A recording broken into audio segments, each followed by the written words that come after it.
I think it's time we ask ourselves if we still know the freedoms that were intended for us by the Founding Fathers. They seem to be in full-scale retreat from spending cuts and are talking about raising people's taxes again. And I have only one thing to say to the tax increasers. Go ahead, make my day. If we lose freedom here, there's no place to escape to. This is the last stand on earth. Those who would trade our freedom for security have embarked on this downward course.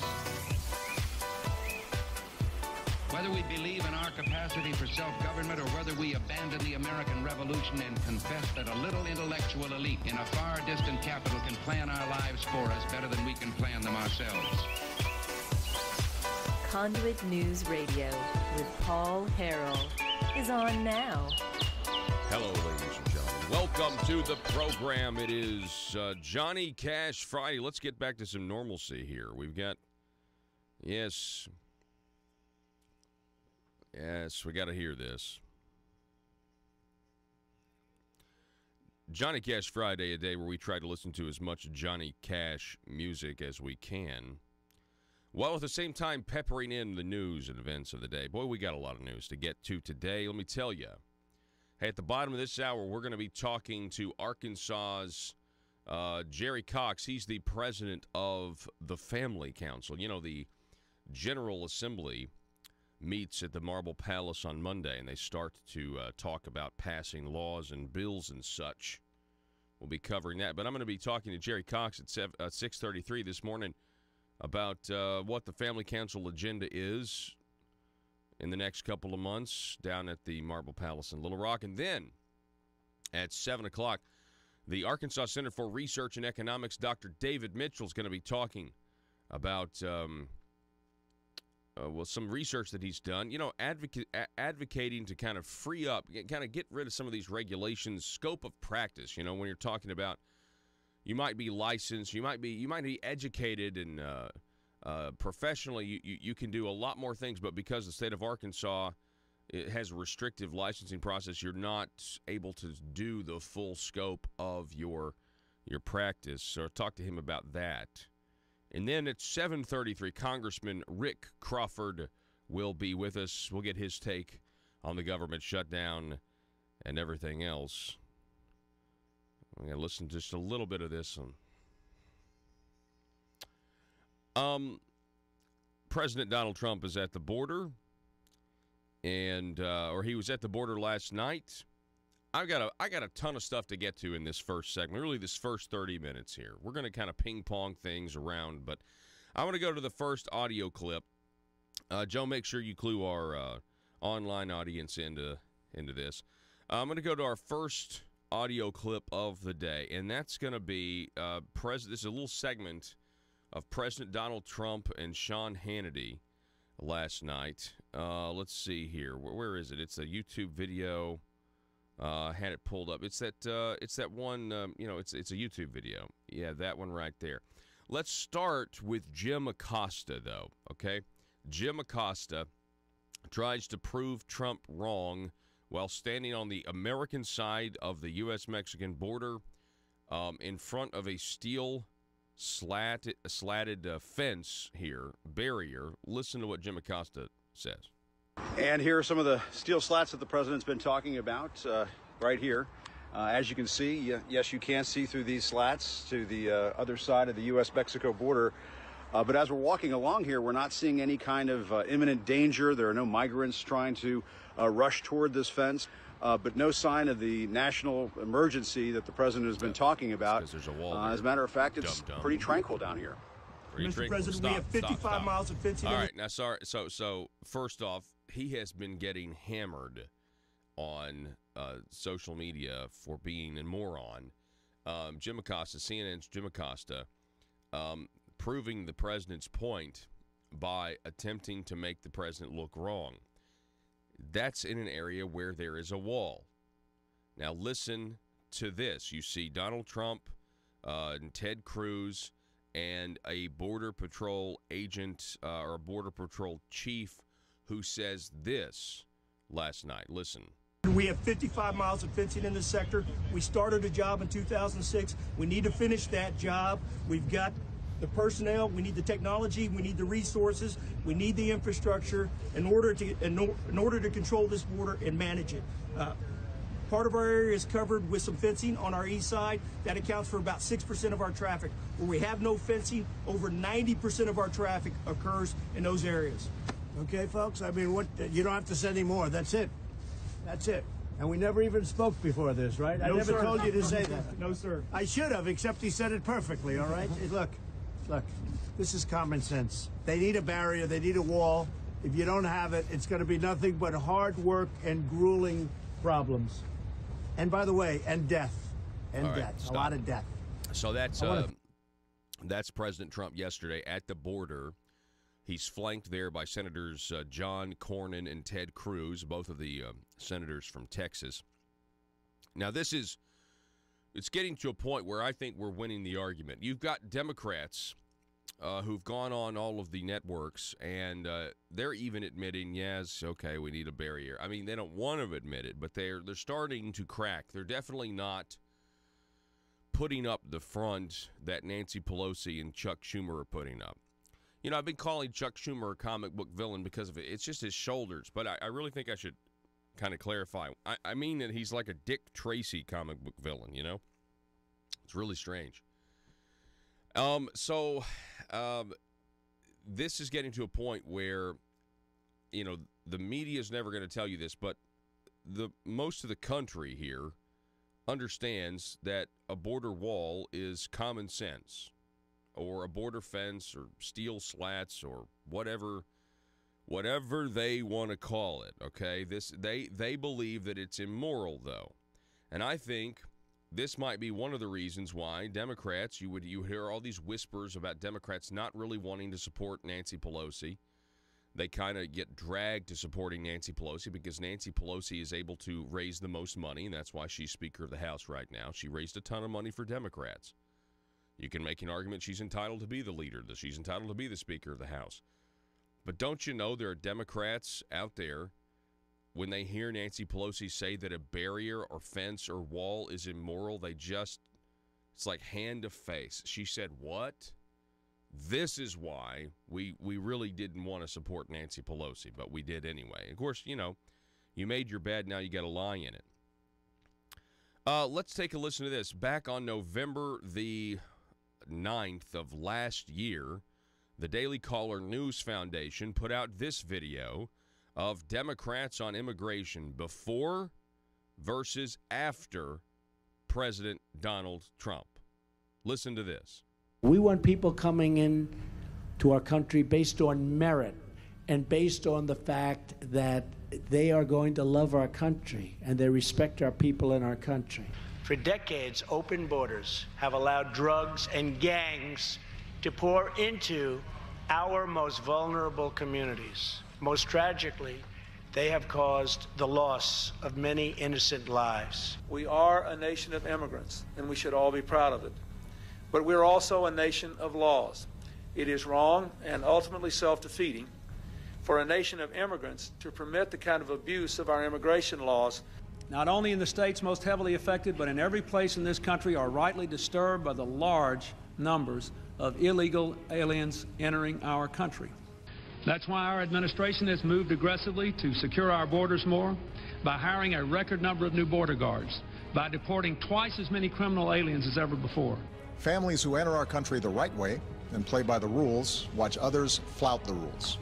People who enter the United States without our permission are illegal aliens, and illegal aliens should not be treated the same as people who entered the U.S. legally. And because we live in an age where terrorists are challenging our borders, we cannot allow people to pour into the U.S.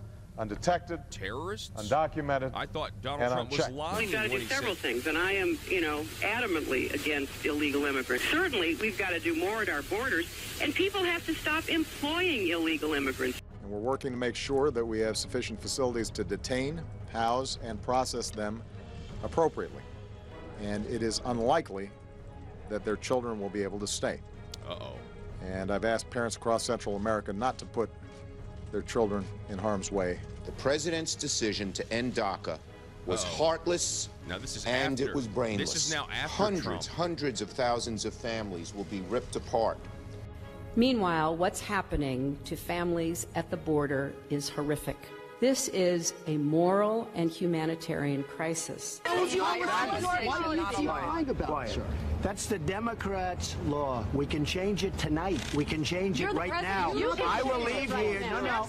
They're telling us that the single most grave threat to America is a bunch of, like, poor, impoverished, broke, hungry refugees 1,000 miles away.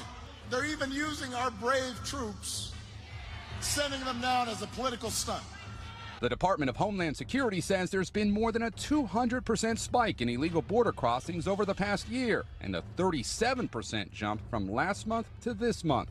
For the first time, an American president is taking a very firm line. Good. That's what's needed. Whole populations are on the move. Invasions, frankly, have to be stopped. All right, stop. That's from the Daily Caller. That was back in November of last year, right? Okay, well, so there's a few things here, okay? Number one, did you hear Hillary Clinton call this a humanitarian crisis? Well, people are now challenging whether or not it is a crisis because Donald Trump called it a crisis. Okay? Isn't that crazy? By the way, the Border Patrol agent that you heard a second ago in the previous clip, 90% of crossings are happening where there is no fencing. Well, duh, of course. It's common sense. It's absolutely common sense. By the way, Barack Obama called it a humanitarian crisis. We have this. Go to this Twitter video, Joe. I know I'm peppering you guys with audio, but I mean, Donald Trump tweeted this. President Obama, thank you for your great support. I have been saying this all along. Yeah, right there. Go ahead. Click play on that. Let's listen to this. Actual humanitarian crisis on the border that only underscores the need to drop the politics and fix our immigration system once and for all. Yeah, that was back when President Obama was still president. So it's a humanitarian crisis. I thought we can't have humanitarian crisis. Oh, by the way, in that Daily Caller video, President Obama said that there are terrorists challenging our borders. But that was back when he was Senator Obama. Huh. Everybody now is trying to say that the president's, misleading people on the threat of terrorists, Islamic terrorists, using our southern border to attack us or infiltrate the country. Huh. The Democrats are all over the place when it comes to this. They don't have a leg to stand on. And if it wasn't for what the president is now calling the opposition party, you have the Democrat Party, you have the opposition party. The opposition party, according to the president, is the media. If it wasn't for the media constantly lying, deceiving, not allowing you to see the facts and the truth, if it wasn't for the media constantly covering for the Democrats, this wouldn't even be an issue. We wouldn't even have a government shutdown if the media would point out that the Democrats are simply doing this because it's Donald Trump. The media is covering this because this is about personality and not about policy. It's ridiculous. And they're leaving the president no choice but to declare a national emergency, which will immediately get tied up into court. Oh, by the way, did you hear Senator Mitt Romney rebuffs Trump and his latest border wall strategy? Quote, I don't want to see a declaration of a national emergency. Contrast that with Senator Lindsey Graham, who tweeted this last night. Was it last night, the 10th? At 6 p.m. last night, Mr. President, Lindsey Graham tweeted, the Democrats are not working in good faith with you. Declare emergency. Build the wall now. Throw that up there, Joe. Lindsey Graham. Do we have it?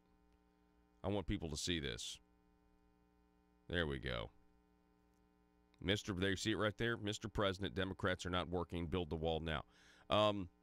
Now, we have... oh, and by the way, do you see Lindsey Graham's profile pic on Twitter? It's him and Brett Kavanaugh. I mean, it's really just a way to, I guess, troll the left, if you will. That's for sure. President Trump took some heat yesterday Somebody on Twitter called the Rising Serpent. We have this Twitter video here. See, I kind of been looking at a lot of Twitter because it's the best place to get audio clips. President Trump, right before he left for the border, said this about negotiating with Democrats. Take a listen. You got to cancel it. Well, I intended to go and speak in front of the world financial community in Davos. That's still on, but if the shutdown continues, which is in a while from now, but if the shutdown continues, I won't go. I had planned to go. It's been very successful when I went. We have a great story to tell. We have the best job numbers we've ever had in many ways. Certainly with African Americans, with Hispanic, with Asian Americans. And overall, we have the best job numbers in at least 50 years. We have a lot of great things happening. The economy is incredible. We're negotiating and having tremendous success with China. And I find China, frankly, in many ways, to be far more honorable than Brian, Chuck, and Nancy. I really do. I think that China is actually much easier to deal with than the opposition party. Stop. Yeah. He's taking a lot of heat for this, but I mean, I believe him. And what does that say? It's like, I can deal better. I can make deals for the American people easier with the Chinese, the communist Chinese. It's easier to deal with than Chuck Schumer and Nancy Pelosi. I think it's pretty fantastic. In the meantime, Cher is upset with Nancy Pelosi. I mean, she's upset with Trump too, but Cher says, for Trump, this is political, but real people are really suffering. Now, not the dead people that are killed by illegal immigrants or their families that are left here. They're not the ones suffering. She's talking about those who are on furlough for a little while. She says, crisis 1 month ago, 1 year ago, where has it been for the last 2 years? Having said that, Nancy, you are a hero. Let him have his effing money. People will starve, lose their homes, meaning she's just like, come on, Nancy. Just give Trump his wall. Cher talking about border security on this Johnny Cash Friday. We're going to take a break. Be back in just a moment.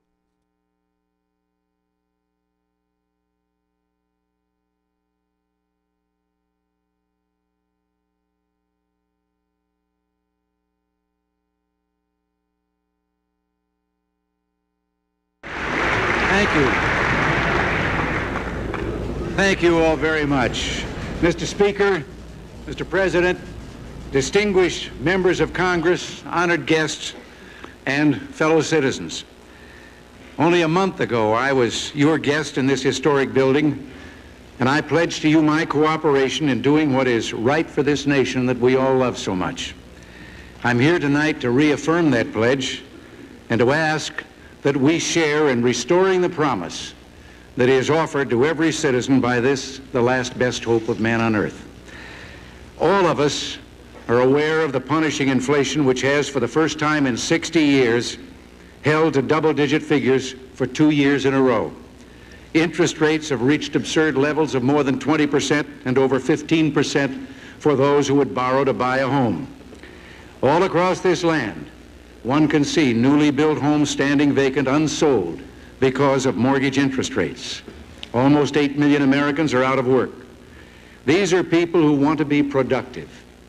But as the months go by, despair dominates their lives. The threats of layoff and unemployment hang over other millions, and all who work are frustrated by their inability to keep up with inflation. One worker in a Midwest city put it to me this way.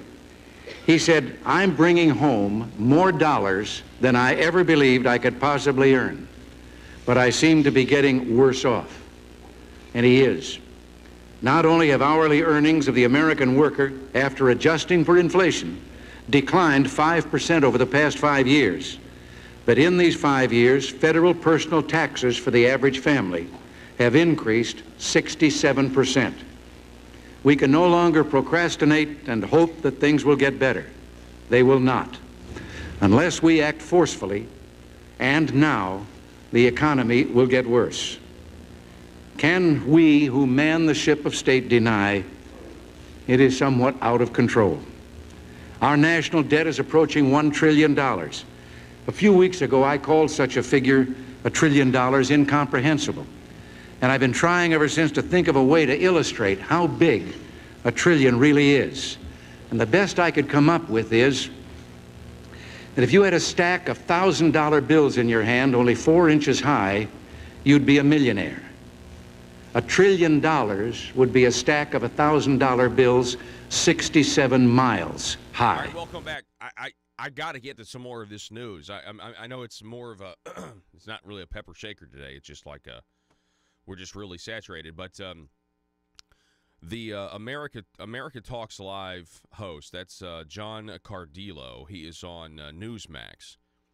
He tweeted out this video. I want you to watch this video of actual Border Patrol agents finding some illegals crossing the border.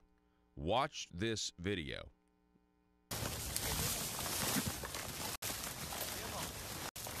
These are some family units that have just come in. So you saw how quickly they crossed. Yeah. Just 5 minutes ago, they were on the river. He's an Indian? He's an Indian. Yeah. Are they all Indian? No. Where y'all from? ¿De dónde eres? Honduras. Stop. Stop right there. Yeah. Now, what is this? Where are these children's mothers? You have how many kids? You have one little girl and what, 3 little boys or 2 little boys? You've got 2 on their shoulders. Okay, so how many kids, Joe? There are 3 kids, 1 little girl, 2 little boys, accompanied by 1, 2, 3, 4 grown men. Can you say human trafficking? Now, I mean, I could be wrong, but at the very least, these are what? I mean, don't we hear stories of coyotes, of people giving their kids to these coyotes? For what? To get them to America?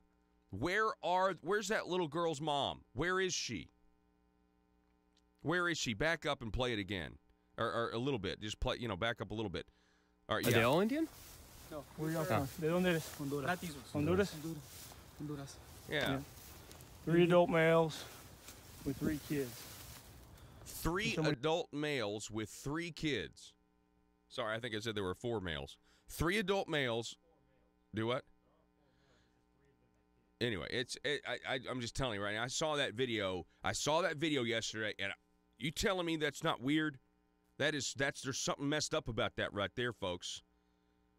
And and that's the kind of stuff that you're seeing on your screen right there. That's the kind of stuff that the Democrat Party is ignoring or okay with, or they just all because it's Trump.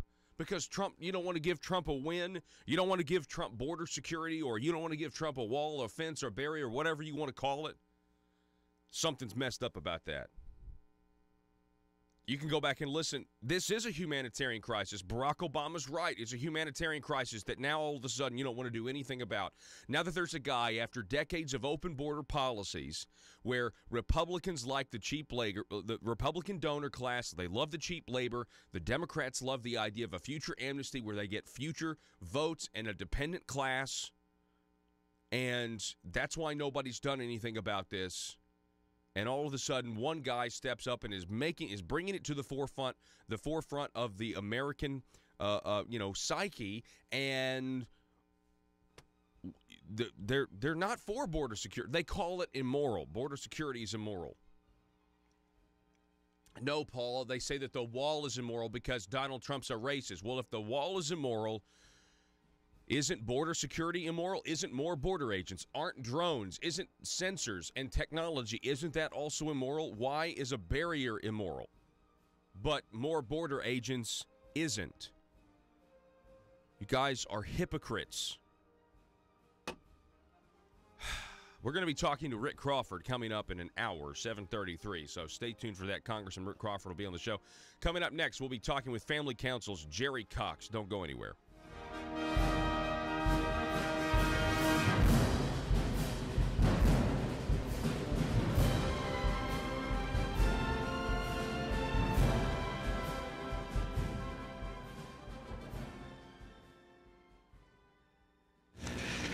The interest on the public debt this year we know will be over $90 billion. And unless we change the proposed spending for the fiscal year beginning October 1st, we'll add another almost $80 billion to the debt. Adding to our troubles is a mass of regulations imposed on the shopkeeper, the farmer, the craftsman, professionals, and major industry that is estimated to add $100 billion to the price of the things we buy, and it reduces our ability to produce. The rate of increase in American productivity, once one of the highest in the world, is among the lowest of all major industrial nations. Indeed, it has actually declined in the last 3 years. Now, I've painted a pretty grim picture, but I think I've painted it accurately. It is within our power to change this picture, and we can act with hope. There's nothing wrong with our internal strengths. There has been no breakdown in the human, technological, and natural resources upon which the economy is built.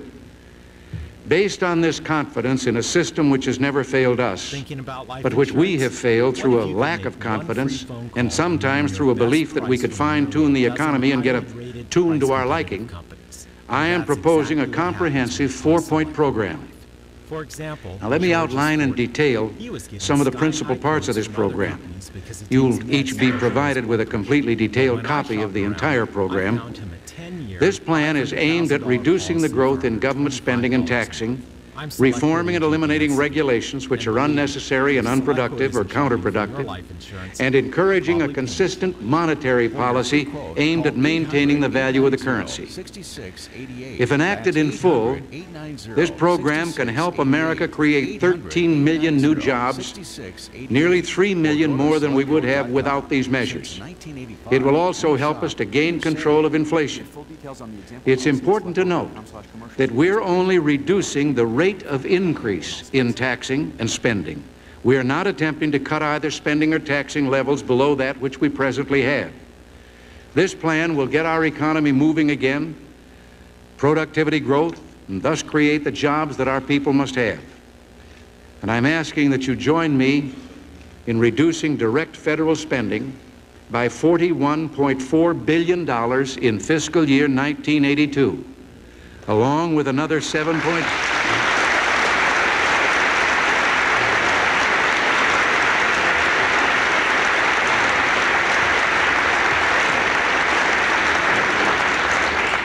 And this goes along with another $7.7 billion in user fees and off-budget savings for a total of $49.1 billion. And this will still allow an increase of $40.8 billion over 1981 spending. Now, I know that exaggerated and inaccurate stories about these cuts have disturbed many people, particularly those dependent on grant and benefit programs for their basic needs. Some of you have heard from constituents I know, afraid that Social Security checks, for example, were going to be taken away from them. Well, I regret the fear that these unfounded stories have caused, and I welcome this opportunity to set things straight. We will continue to fulfill the obligations that spring from our national conscience.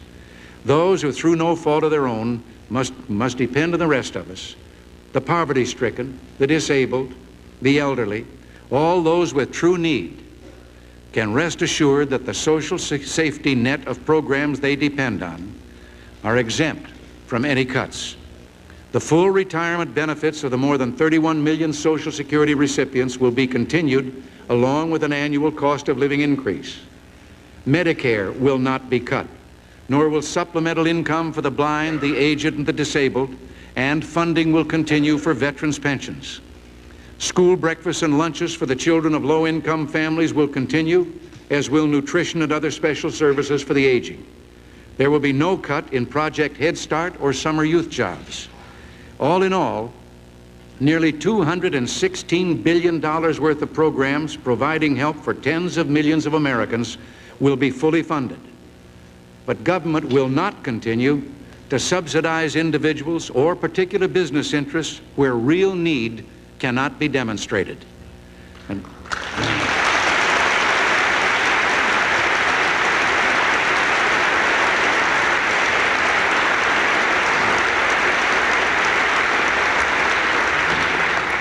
And while we will reduce some subsidies to regional and local governments, we will at the same time convert a number of categorical grant programs into block grants to reduce wasteful administrative overhead and to give local governments and states more flexibility and control.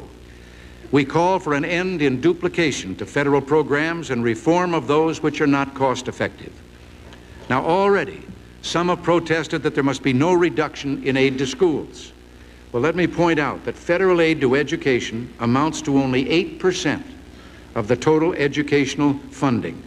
And for this 8%, the federal government has insisted on tremendously disproportionate share of control over our schools. Whatever reductions we've proposed in that 8% will amount to very little in the total cost of education. They will, however, restore more authority to states and local school districts.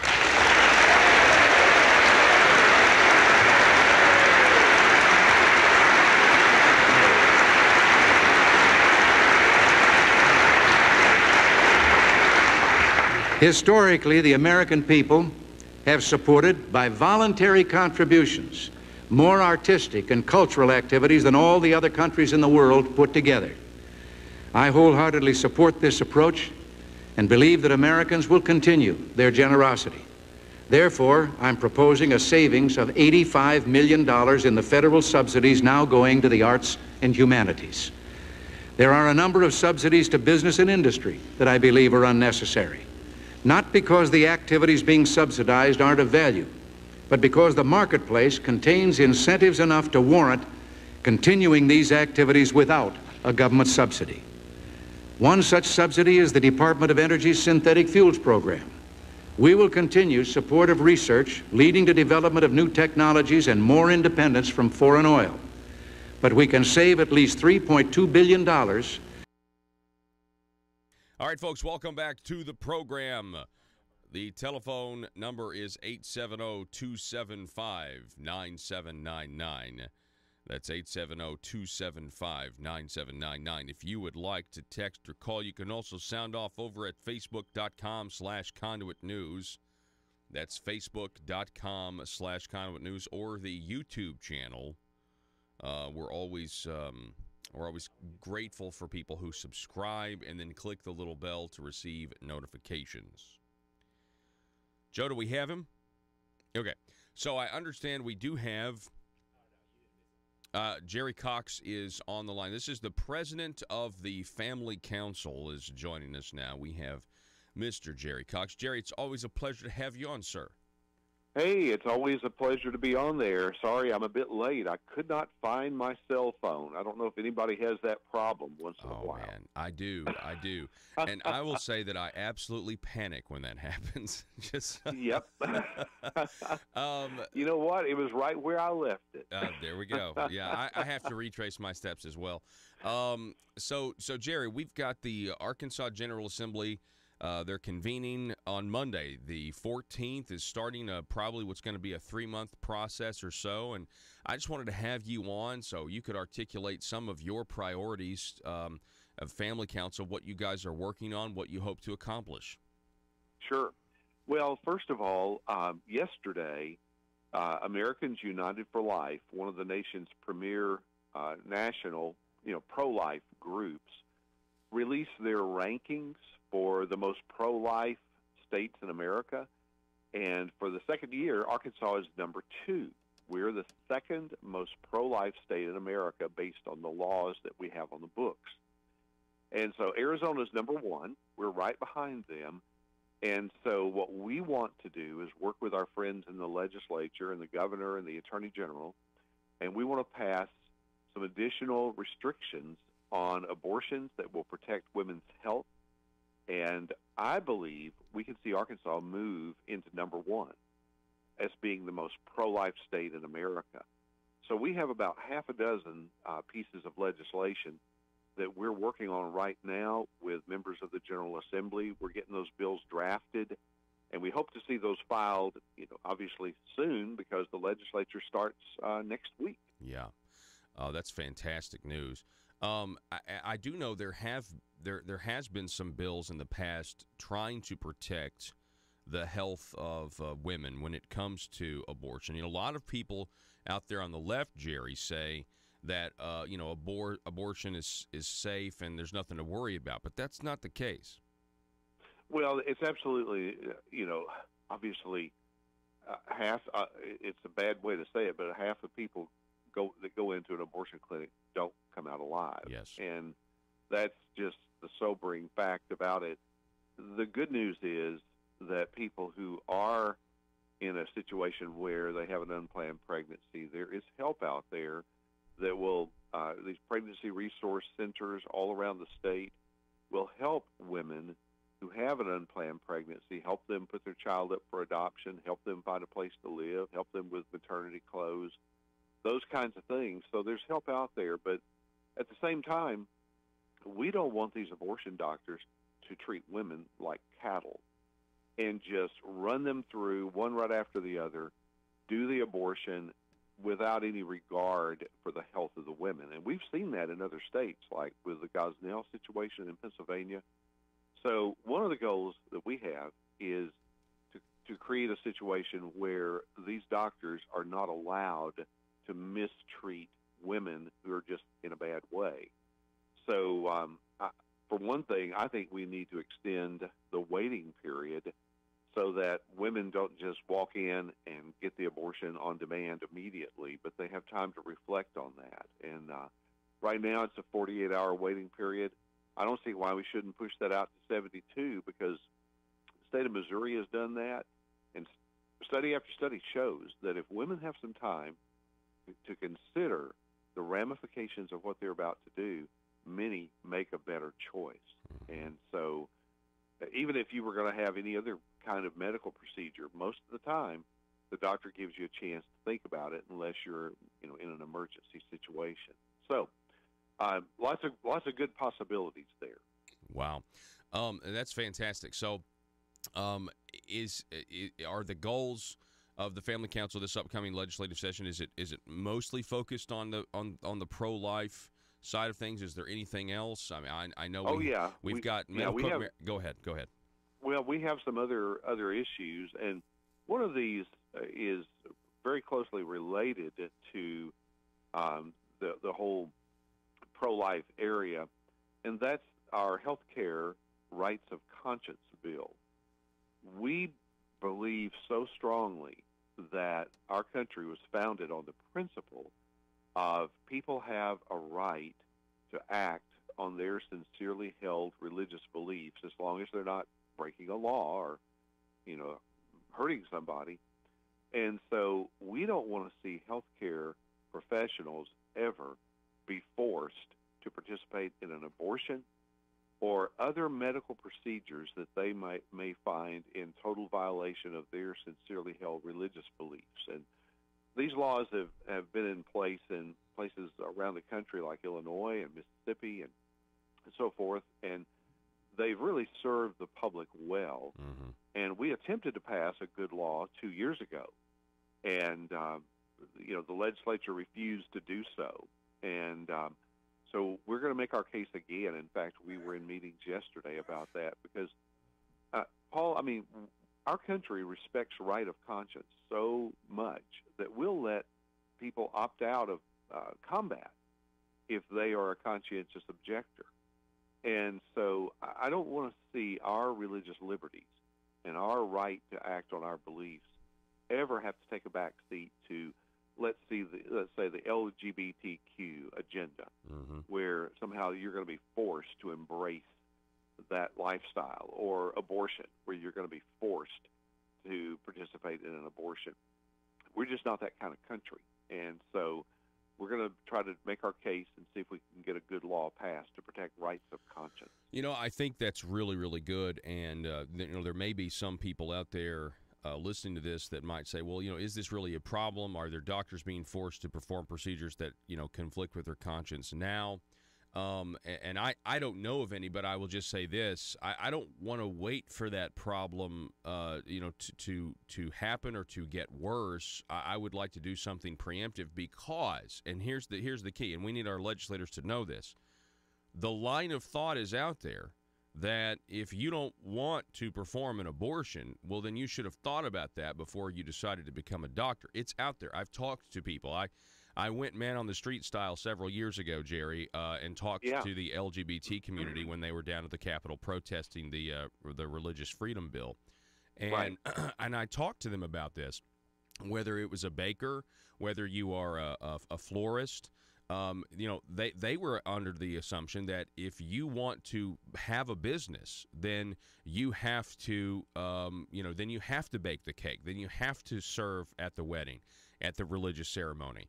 And then I went to the doctor argument, and they said, well, then, you can't be a doctor unless you're in total agreement with what the LGBTQ community wants. Well, yeah, and see, think about this.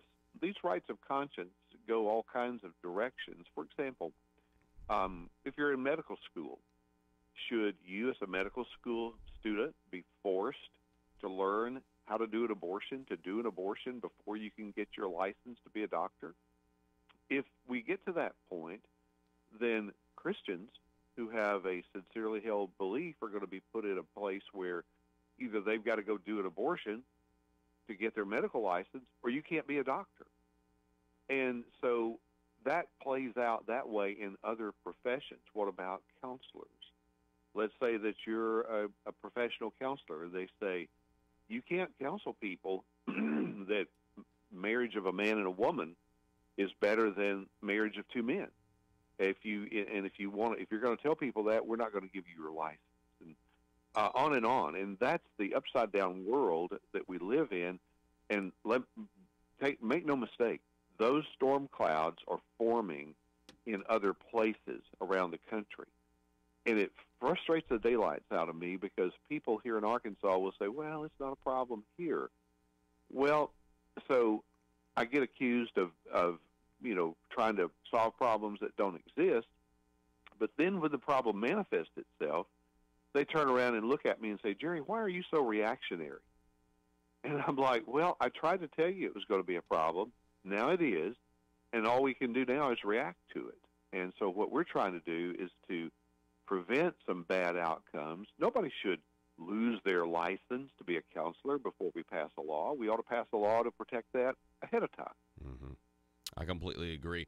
And I've talked to some military people, and they like to use the term, to be left of the bang. So you've already anticipated the event. But if you're right of the bang and you're going to try to scramble after the problem exists, well, then that's everybody scrambling, and it ends up being worse for everyone. Exactly. And so, if years ago we could have passed a law that says that men can't go into the women's bathroom, we could have done that. Now, people would have said, well, that's silly. Nobody would ever do that. But now, when you try to pass a law that says men can't go in the women's bathroom, you have the LGBTQ community all over the governor and everybody else, and people having conniptions. And it's really difficult to do that now. But 10 years ago, we could have done it without a whimper, probably. Wow. But people would have said, well, that's ridiculous. We don't need a law like that. But by the time you need it, it's almost too hard to pass it. That's a great point. Several years ago, the bathroom situation, and people would have been like, this is, a solution in search of a problem, and now look where we are. So we need to be proactive, and we need to encourage our legislators to get on board. Jerry, the casino amendment passed this last November. The people of Arkansas voted for casinos. This is something I'm sure that you're aware of, addiction, gambling, and what that can do to our families. Do you have any thoughts or any legislation or ideas about the casinos? Yeah, here's the thing. The people of Arkansas voted and passed a casino amendment.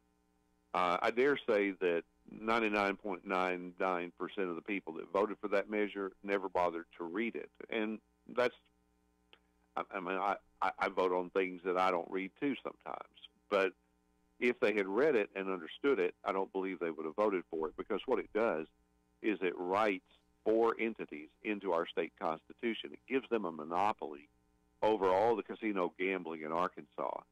And what's more, even though the people in Pope County, Russellville, have voted and said, we don't want a casino, they're still pushing and trying to force that casino on the people of Russellville. I met with them Tuesday night. and I met with them again yesterday, and they don't want it. They passed an ordinance saying we don't want a casino in Pope County. But the way that constitutional amendment is written, I fear it's going to be like a bulldozer that will just push their little ordinance right out of the way and go ahead and allow these casino interests to build a casino there in spite of the wishes of the people of the county.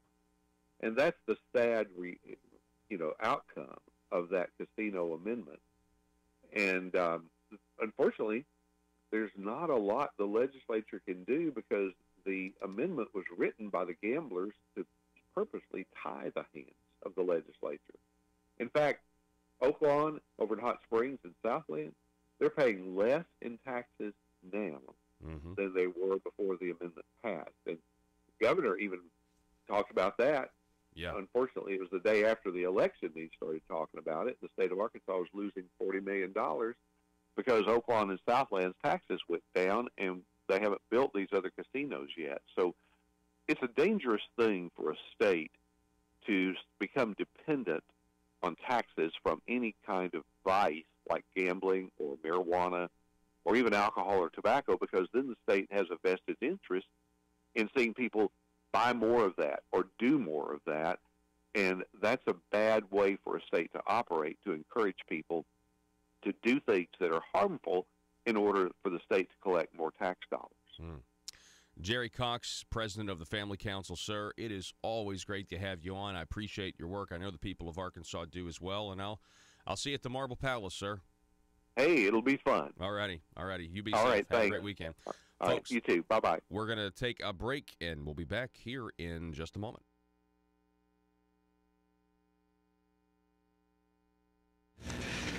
The interest on the public debt this year we know will be over $90 billion. And unless we change the proposed spending for the fiscal year beginning October 1st, we'll add another almost $80 billion to the debt.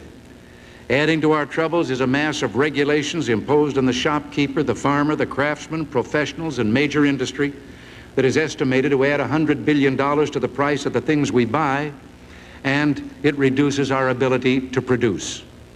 The rate of increase in American productivity, once one of the highest in the world, is among the lowest of all major industrial nations. Indeed, it has actually declined in the last 3 years. Now, I've painted a pretty grim picture, but I think I've painted it accurately. It is within our power to change this picture, and we... Russellville-based firearms manufacturer Omega are making clones of the most notable German firearms in the world.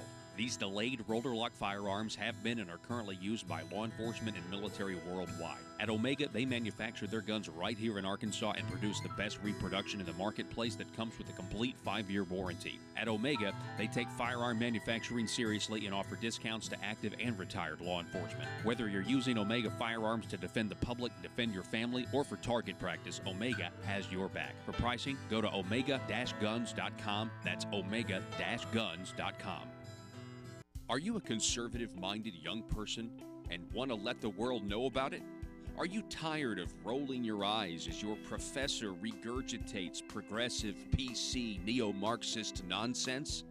Then you should interview on Conduit News Radio's Young Conservative segment and tell us about why you believe the way you do. Tell us how you came to be a conservative and what are your views on government.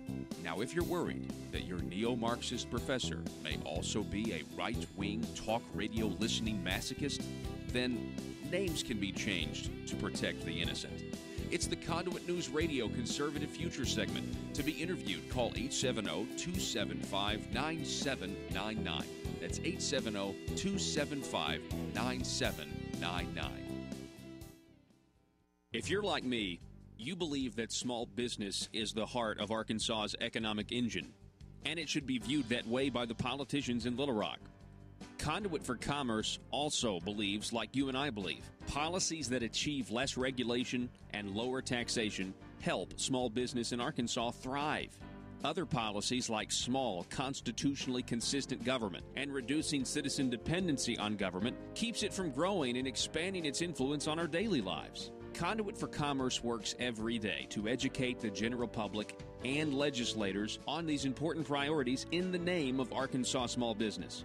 By the way, Contributions to Conduit for Commerce are tax deductible. Log on now to conduitforcommerce.org and click on Contact Us on the right side of the page. That's conduitforcommerce.org. Go there now and learn the facts on protecting small business in Arkansas. We can act with hope. There's nothing wrong with our internal strengths. There has been no breakdown in the human, technological, and natural resources upon which the economy is built. Based on this confidence in a system which has never failed us, but which we have failed through a lack of confidence and sometimes through a belief that we could fine-tune the economy and get a tune to our liking, I am proposing a comprehensive 4-point program. Now let me outline in detail some of the principal parts of this program. You'll each be provided with a completely detailed copy of the entire program. This plan is aimed at reducing the growth in government spending and taxing, reforming and eliminating regulations which are unnecessary and unproductive or counterproductive, and encouraging a consistent monetary policy aimed at maintaining the value of the currency.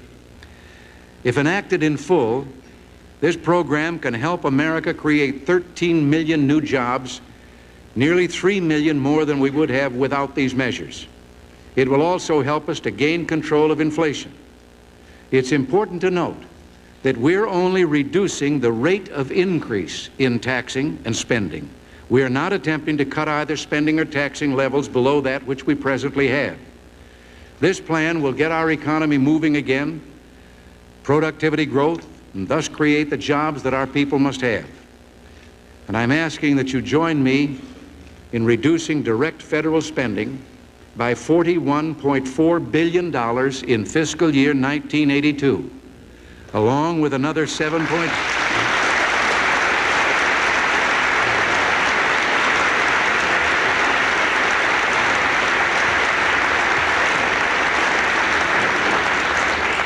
And this goes along with another $7.7 billion in user fees and off-budget savings for a total of $49.1 billion.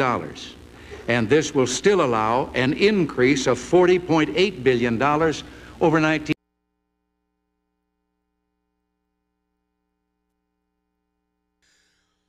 You know, there's a lot of people that are upset, and I've seen people on Facebook, I've seen the virtue signalers on Facebook talking about how Trump said Mexico would pay for the wall, and we're fighting over all this money, and now they are so mad at Trump. They are so mad at Trump because Trump is now saying what? He's saying, I never said Mexico would cut a check for the wall, you morons. And people are like, ooh, he's such a liar. Well, here's a 22-second clip. Go to the this Twitter here. Somebody on Twitter by the name of Dark Kent Blexit decided to tweet this little clip of Donald Trump back during the campaign on Sean Hannity's show, and this is what he said. In fact, he's going to write a check.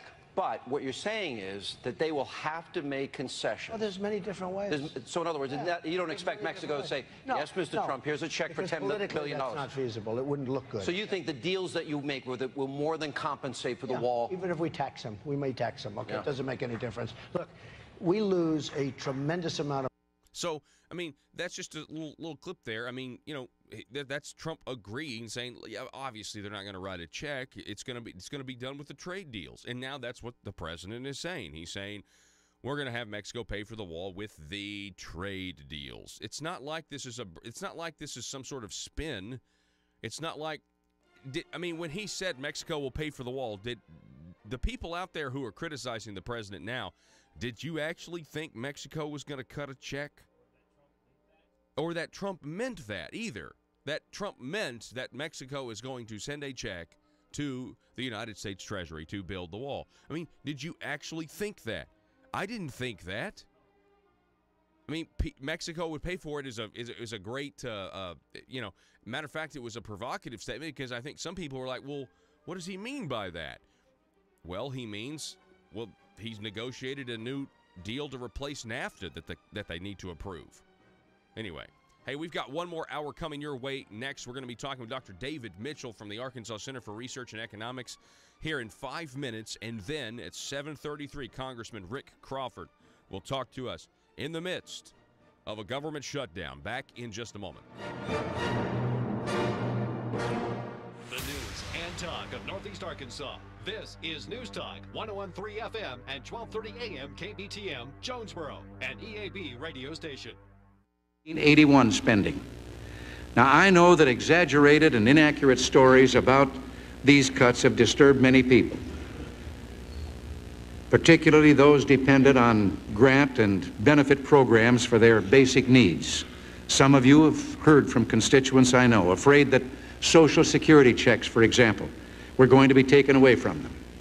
Well, I regret the fear that these unfounded stories have caused, and I welcome this opportunity to set things straight. We will continue to fulfill the obligations that spring from our national conscience. Those who, through no fault of their own, must depend on the rest of us, the poverty-stricken, the disabled, the elderly, all those with true need, can rest assured that the social safety net of programs they depend on are exempt from any cuts. The full retirement benefits of the more than 31 million Social Security recipients will be continued along with an annual cost of living increase. Medicare will not be cut, nor will supplemental income for the blind, the aged, and the disabled, and funding will continue for veterans' pensions.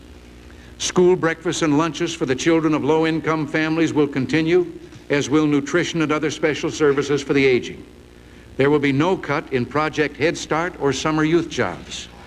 All in all, nearly $216 billion worth of programs providing help for tens of millions of Americans will be fully funded. But government will not continue to subsidize individuals or particular business interests where real need cannot be demonstrated.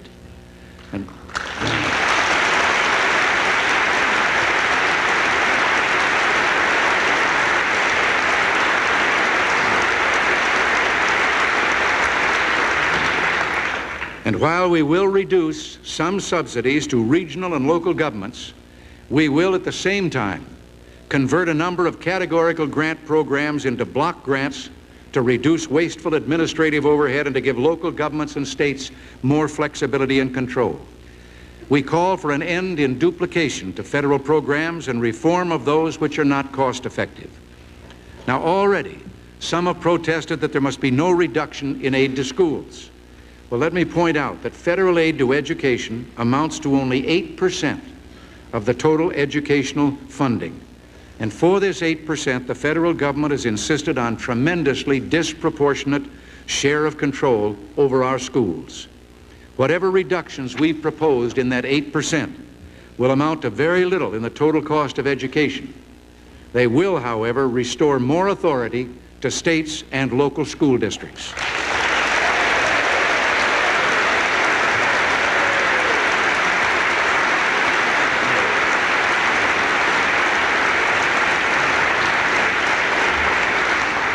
Historically, the American people have supported, by voluntary contributions, more artistic and cultural activities than all the other countries in the world put together. I wholeheartedly support this approach and believe that Americans will continue their generosity.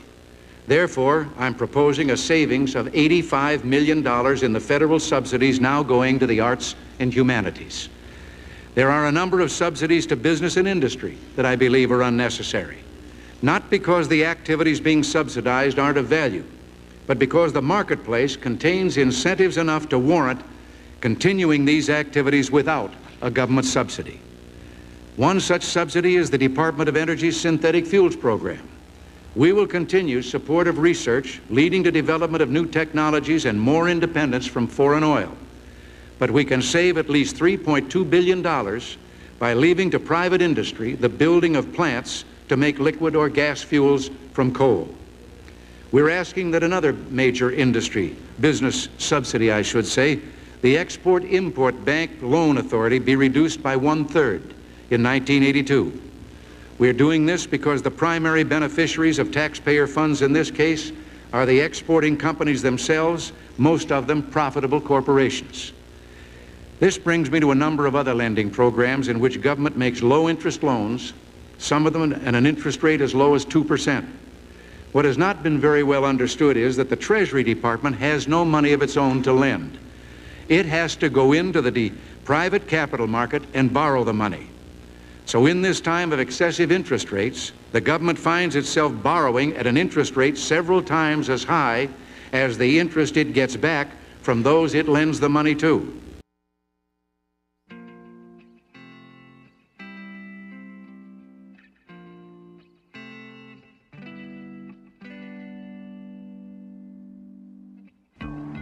I think it's time we ask ourselves if we still know the freedoms that were intended for us by the Founding Fathers.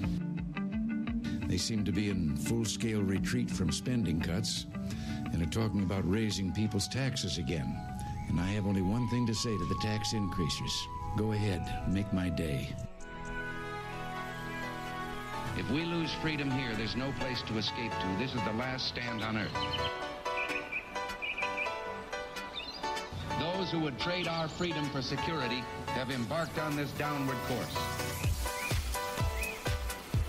Whether we believe in our capacity for self-government or whether we abandon the American Revolution and confess that a little intellectual elite in a far distant capital can plan our lives for us better than we can plan them ourselves. Conduit News Radio with Paul Harrell is on now. All right, ladies and gentlemen, welcome to the program today. This is hour number 2, and it's Johnny Cash Friday. We're going to get to some Johnny Cash music here in just a moment. For those of you listening on our terrestrial radio stations or the terrestrial radio stations that carry the program, which we're very grateful for. So there is an op-ed that was written December 31st by Dr. David Mitchell. And it is entitled Better Healthcare, Empowered Nurse Practitioners. It's really, really good because this is talking about allowing people to practice in their full scope of practice. And David Mitchell joins us on the phone right now from the Arkansas Center for Research and Economics. David, welcome, sir. Hi, how are you? I am doing. Thanks for having me on. Yes, sir. I am doing. I'm excited to be on Johnny Cash Friday. Absolutely, yeah. It's one of the best days of the week for sure because, you know, he's an Arkansas legend, an Arkansas tradition. So I read your op-ed. So just tell us, what's this all about? So one of the things that happens in Arkansas is we have a really serious access to care problem. So what that means is we're 46th in the country for physicians per capita. So we don't have very many physicians for the number of people we have. And this hits rural areas especially hard. So I live in Little Rock. I actually walked past one doctor's office on the way to my doctor's office. But because we don't have very many physicians and they tend not to want to live in rural areas, if you live in a rural area or you live in some other underserved area, there's just not enough physicians to go around. There's not enough healthcare providers. That means wait longer, you drive farther, you're more likely to put it off, you're not getting the care you want. So that's what that means, that we have this access to care problem. Okay, 46. And when I talk about primary, go ahead, I'm sorry, go ahead. No, I'm saying 46 in the country. That's not 46. Good. Yeah. Wouldn't you like to be, man, I want to just be in the top half. I hate to say this, I'm glad we're not 49th. I get tired of being 49th. Yeah. But sometimes I feel like we're the real 49ers, not San Francisco, but wouldn't you like, I want to first be in the top half, and now I want to start being in the top 10. Wouldn't it be great to be in the top 10? It's for something good, not for something bad. I want to be in the top 10 for something good. No, I totally want to be in the top 10. My goal is because that would mean that our lives are better, not because we'd be better on some list. Yeah, no, I agree. So what can we do, Dr. Mitchell? So let me tell you what primary care is first, and then I'll tell you what one of the things we could do. So primary care is that first connection between a patient and the healthcare system. That's where you get your first diagnosis, and you manage your stuff, and you get preventative care, and it could be things like long-term stuff, diabetes. It could be short-lived things like a sinus infection. It's everything in between.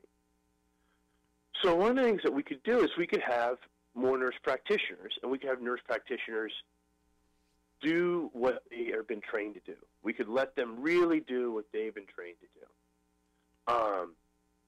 Part of the dilemma is that fewer medical doctors want to do primary care. It doesn't pay as well as being a specialist, and I understand how incentives work. I'm an economist. So if one thing pays really well and the other one only pays okay, people pick the thing that pays really well. But nurse practitioners, they don't have that option. They focus on primary care. And there's actually an article that came out last week saying that nurse practitioners are much more likely to practice in underserved and rural areas. The problem is that Arkansas limits these nurse practitioners. So what does that mean? Arkansas limits nurse practitioners. Practically, what does that mean? Well, we have these rules, and these set of rules are called scope of practice. So it sounds kind of complicated, but scope of practice just means that what are the rules for what the different medical professions can do? Who's allowed to do what? Some of it makes total sense, right? A whole bunch of people are not allowed to do heart surgery. Only surgeons are allowed to do heart surgery. Right? There's a whole bunch of things that make sense. But there's a whole bunch of rules that have been written perhaps because people didn't know how good nurse practitioners are, perhaps because people were afraid of the competition. That's the dilemma with these safety rules. That safety rules always sound good, but sometimes they're really about limiting competition. So we have these set of rules on scope of practice, and they limit to three things for nurse practitioners. One of them is prescriptive authority. So that just means that nurse practitioners can't prescribe the full range of drugs. You might have a severe case of diabetes, and you have all these painful things that come from it. You might have diabetic nephropathy and all these other things that you try not to think about. Nurse practitioner can't help you with that part. Mm-hmm. Second thing is physician supervision. Nurse practitioners, if they want to practice on their own, have to have a collaborative practice agreement. Collaborative practice agreement, you're like, oh, okay, the doctor who has more training, well, that's probably a good idea, you might think. But really, it's a way for the nurse practitioner to pay thousands and thousands of dollars every year to some physician to oversee their work. They don't oversee your work the way you think they do. You're sort of imagining that they're walking side by side down the hallway and looking over things.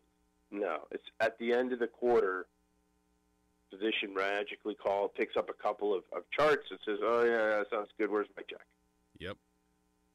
Since it's not very good supervision, it's not what people might imagine, it's just an extra cost. It's just an extra cost.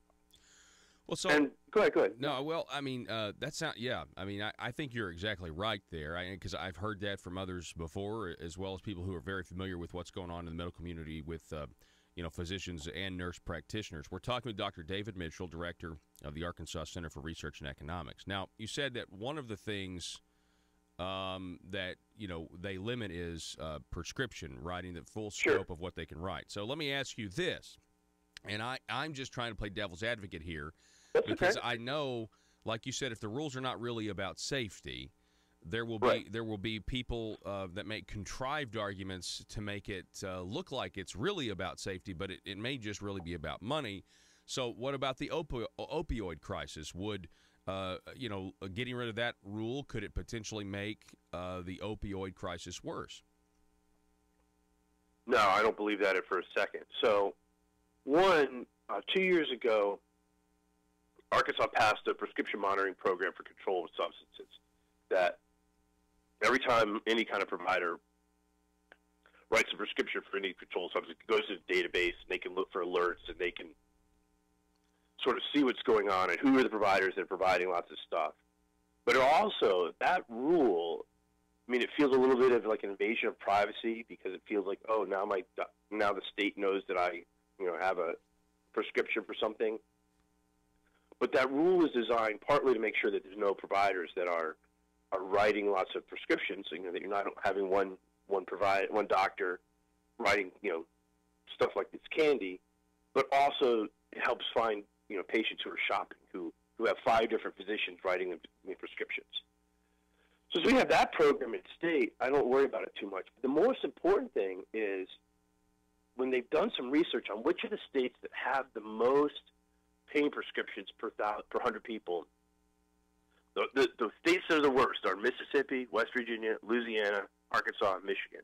Hey, those 5 states really control what nurse practitioners do and don't let them have full prescriptive authority.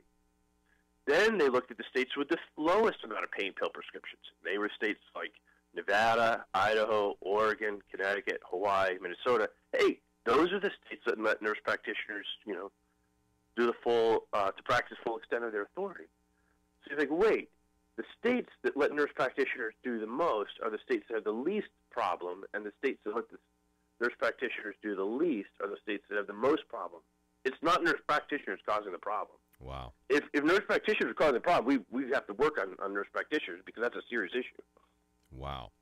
Okay, another argument, and I'm just playing devil's advocate. So no, it's okay. I think this is good though, because I actually am against, not allowing people to practice the full scope of their training in practice. But people may say, okay, well, nurse practitioners have less education than doctors. Do they provide good care? Do they provide the same level of care? So first of all, most people don't actually know what a nurse practitioner is. A nurse practitioner is a registered nurse who went and got a graduate degree in nursing. That includes advanced coursework and lots of clinical hours.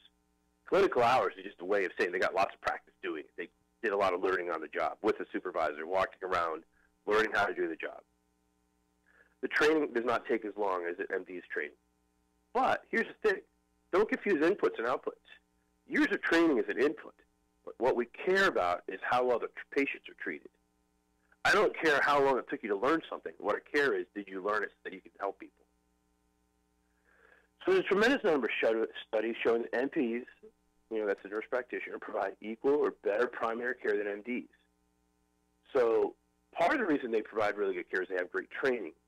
Part of it is they're much more likely to listen. So if you think, one of the things that's really interesting is that the average visit with a physician is about 7 minutes. Average visit with a nurse practitioner is about 12 minutes. You think, wow, 7 minutes to 12 minutes, that's almost double. That's a huge increase. That additional listening and talking to you, and also saying things like, hey, how come you're not taking your medicine regularly? That's really valuable. That's one of the things that kind of separates them out a little bit. But the thing that's in my mind really interesting is that they've done these randomized control studies. And those are the studies where patients come in, they randomly get assigned to either a physician or an NP. Results are the same. The outcomes are the same. So you think, wow, okay, the outcomes are the same. This is for primary care, right? Because nurse practitioners don't practice oncology. This is for primary care. If outcomes are the same, then faster training is a feature. Faster training is not a bug. It's a feature. Oh, I can have a primary care provider, and I can get them quicker?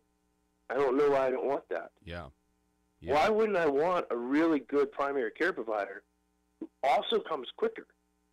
So it sounds to me like if Arkansas is 46 in the country, David, when it comes to physicians per capita, and we have this nurse practitioner option, but they can't practice right now within their full scope, but they're also spending more time with patients. That sounds like that might put a dent in where we are on that list. So how do we get more nurse practitioners? Paul, you're exactly right. It does put a dent in the number of nurse practitioners that want to work in our state. So nurse practitioners, there's good evidence that you get more nurse practitioners when you let them do the full scope of their work. And there's two reasons. One, if they get to do the full scope of their work, and they don't have to pay thousands of doctors to some collaborating physician, then they're more likely to want to come. They're going to make more money. So that's the external, what you might think of like the external motivation. Oh, okay, I make more money in states where I get to, practice to the full scope of my training. There's also an internal motivation. That's this idea that people want to practice in a place where they get to be the decision maker, where they get to say, I went to graduate school in nursing, I've learned this much stuff, and I get to be in charge of my own life. As weird as it, people like to be in charge of their own lives, not just in nursing and in jobs, but across the board. So when you have a full scope of practice, when you let nurse practitioners do their work to the full extent of their training, they want to come to your state. People who are currently registered nurses, they want to become nurse practitioners. Yeah. This is a problem that actually takes care of itself. It's one of the things you're like, oh, if we got out of the way, it's not a silver bullet, but we'd have more nurse practitioners, we'd have better primary care. Wow, that would be great. But we got to get out of the way. That's the problem. We haven't gotten out of the way. So are there more people that recommend this increase of nurse practitioners than just, Acre? Just me? Yeah, just you. There's more than just me. Yeah, absolutely. In fact, it's pretty weird. It's pretty bipartisan. So research from the Trump administration and the Obama administration both recommend the increased use of nurse practitioners. Think tanks on the right, think tanks on the left. Federal Trade Commission, National Academy of Medicine, which is formerly called the Institute of Medicine, National Governors Association. It's actually pretty broad. There's really only one group that really doesn't like nurse practitioners, practicing to the full extent of their training. Wow. Okay, so let's talk about saving taxpayer money. I mean, is that a thing as well with reimbursements? Right. So in healthcare, when providers get paid, they call it getting reimbursed. I don't know why they don't just call it getting paid, but they call it reimbursed. And NPs bill at 85% of what MDs bill. So that 15%, that can add up really quickly. And that 15% is set by the Centers for Medicaid and Medicare Services. So it's not something that NPs could negotiate later on. It's set by this CMS. So one thing that we did here at Acre is 2 years ago we looked at the way that the NPs could save the state money. And we figured out that if only a few people on Medicaid. So Medicaid is for poor people, though a lot of people in Arkansas are on Medicaid or ARC kids. Medicare is for elderly people. Sometimes people flip those around. So if people switched on Medicaid, only a few of them switched for only a few of the most common things, we'd save about $575,000 per year. If more people switched, and they did it for most of their stuff, then the state could save $1.7 million. But it's $1.7 million per year. Mm-hmm. Well, think, what could we do with $1.7 million per year? You could give the money back to the taxpayers. That's one thing you could do. That's what I'd like to see it done with. But you think, wow, $1.7 million, that's a lot of police officers. That's a lot of school teachers. It's not very much roads in Arkansas for some reason. Yeah. But, $1.7 million. Even if you say, Mitch, I don't believe it's full $1.7 million. Take half that.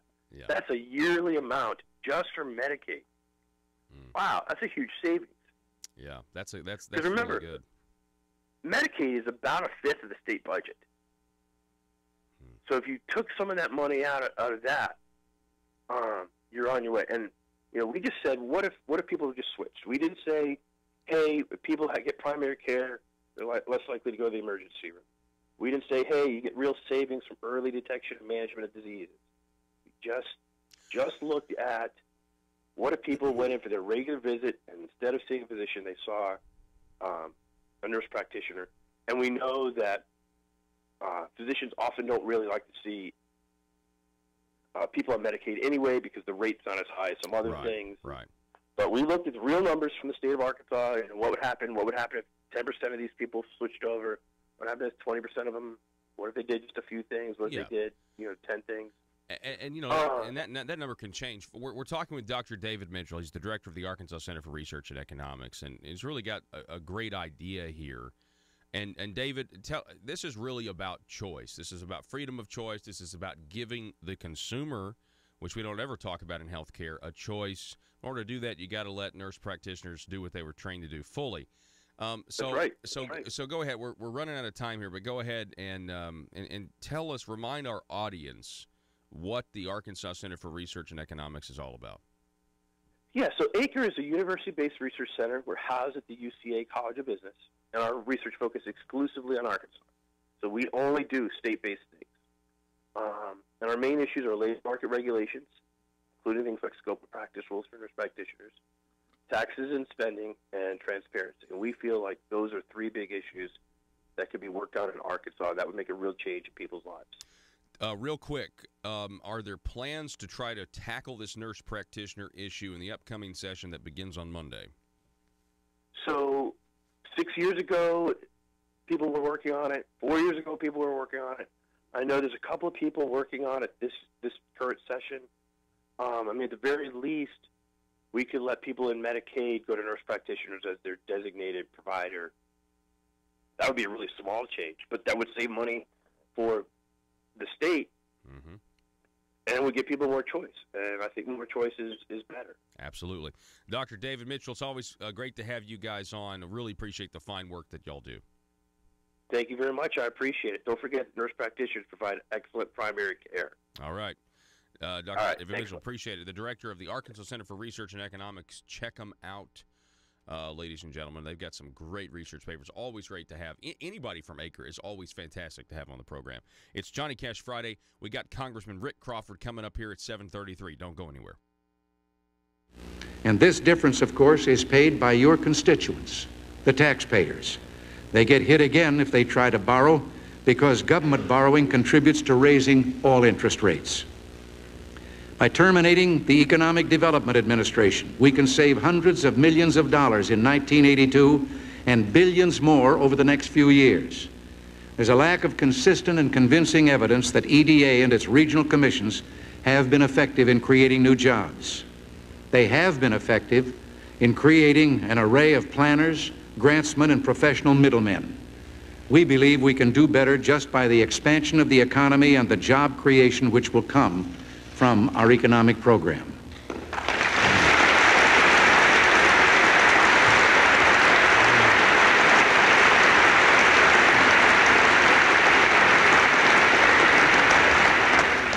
The food stamp program will be restored to its original purpose, to assist those without resources to purchase sufficient nutritional food. We will, however, save $1.8 billion in fiscal year 1982 by removing from eligibility those who are not in real need or who are abusing the program.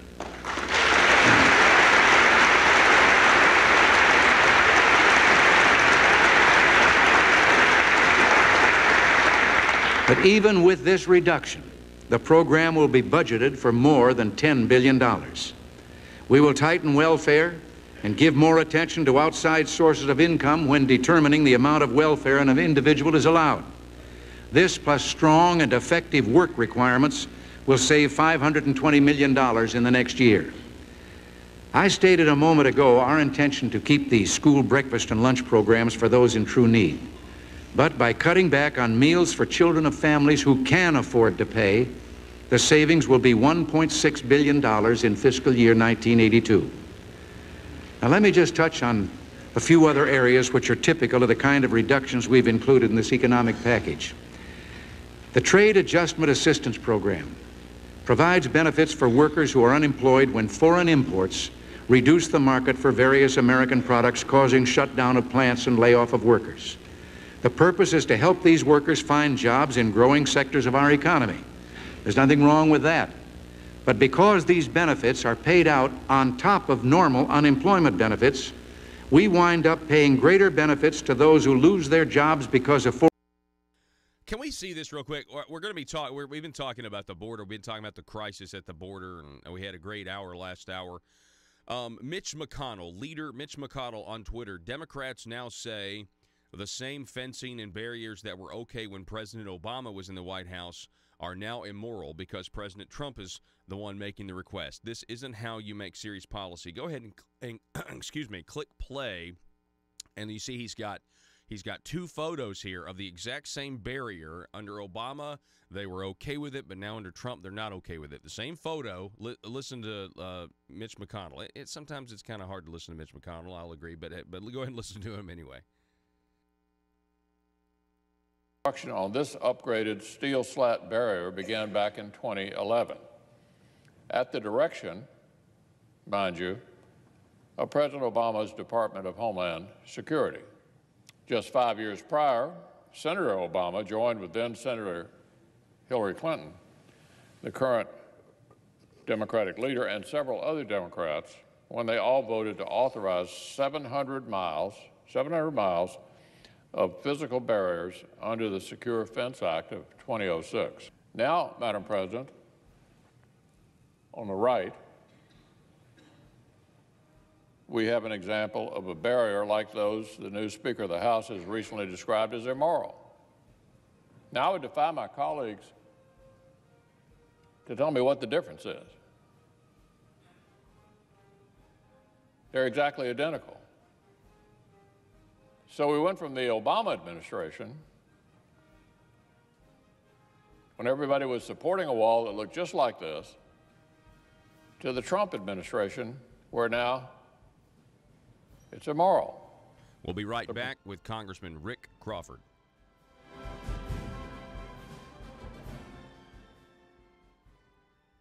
In competition than we do to their friends and neighbors who are laid off due to domestic competition.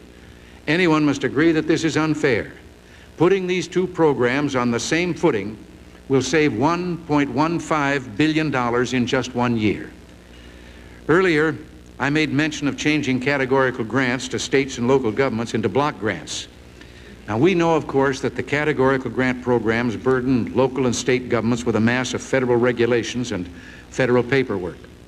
Ineffective targeting, wasteful administrative overhead, all can be eliminated by shifting the resources and decision-making authority to local and state government.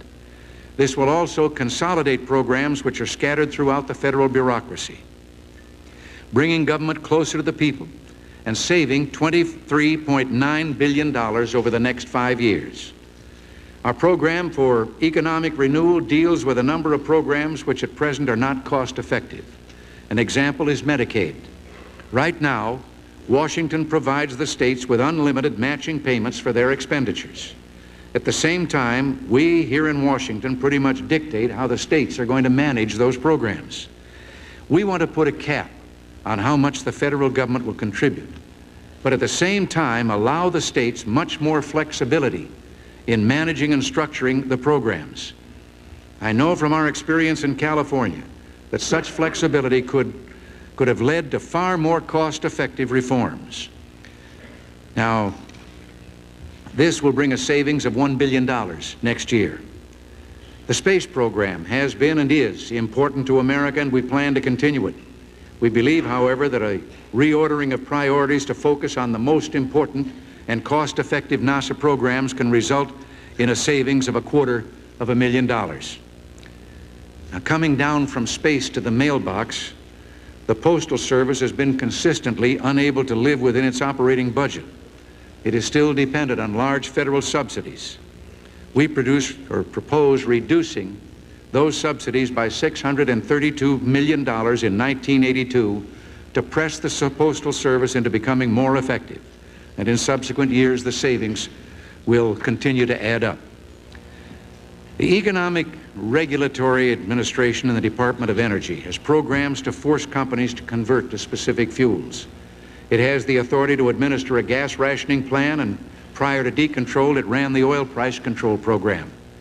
With these and other regulations gone, we can save several hundreds of millions of dollars over the next few years.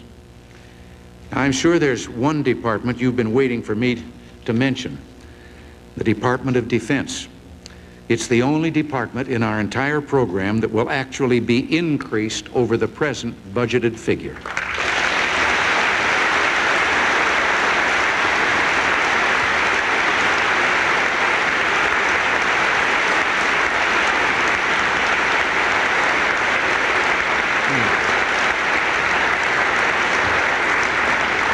But even here, there was no exemption. The Department of Defense came up with a number of cuts which reduced the budget increase needed to restore our military balance. These measures will save $2.9 billion in 1982 outlays, and by 1986 a total of $28.2 billion will have been saved, or perhaps I should say will have been made available for the necessary things that we must do. The aim will be to provide the most effective defense for the lowest possible cost. I believe that my duty as president requires that I recommend increases in program. Thanks so much for being with us. Happy Friday to everybody out there. Welcome back to the program. We got Congressman Rick Crawford is back with us. Rick, how you doing this morning? I'm good. I'm enjoying that particular selection, wondering if that is you're trying to send a message there or what, but that's a pretty good song. Yeah, it is. No message, no hidden meaning at all. But so tell us, we're in the midst of this government shutdown. What are your thoughts on everything? Well, I think what you're going to see now is Pelosi is completely and totally intransigent. Chuck Schumer is essentially using her to buttress his position, knowing that as long as she remains unmoved, then he gets cover politically. And meanwhile, here we are, day 2021, and they have no willingness to address border security. And I just look. I mean, you can't. We've been getting calls on this steady for now 21 days. 81 point whatever, almost 82% in my district are saying build the wall, hold fast. Now I'm hearing from other members similar situations where that's the read they're getting from their district.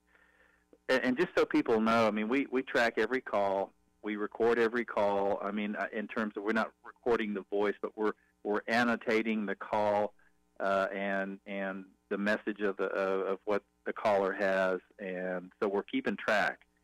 And 82% is pretty overwhelming in my district that are saying hold fast, build the wall.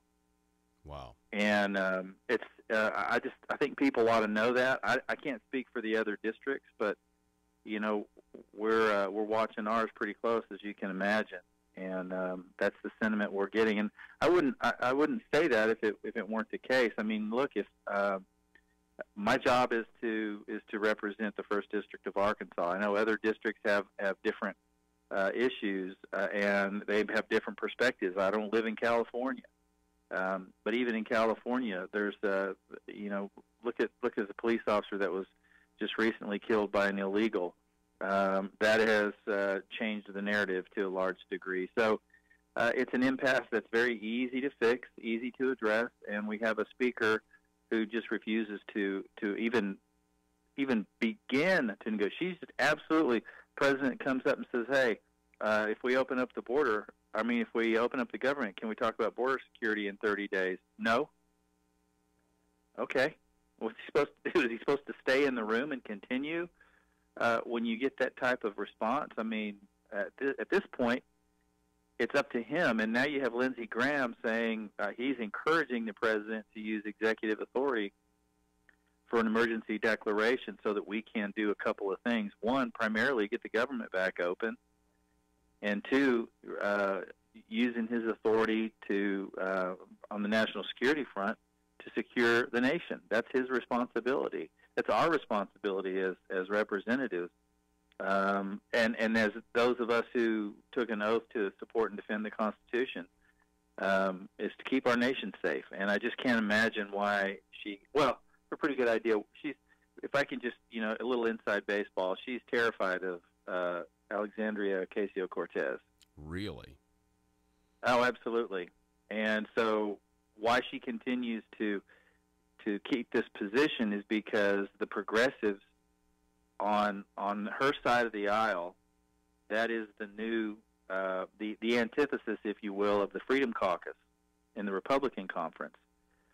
And the problem is, though, that the Freedom Caucus doesn't have the media actively supporting and advocating their position, whereas the Progressive Caucus on the left does. Not only does the Progressive Caucus continue to grow on the Democrat side, but they continue to build media support that creates a problem for Nancy. So that's why she's doing this. She's voted for these things multiple occasions, just as Chuck Schumer has, and now she's holding down a position as though her political career rests on it, and in fact it does.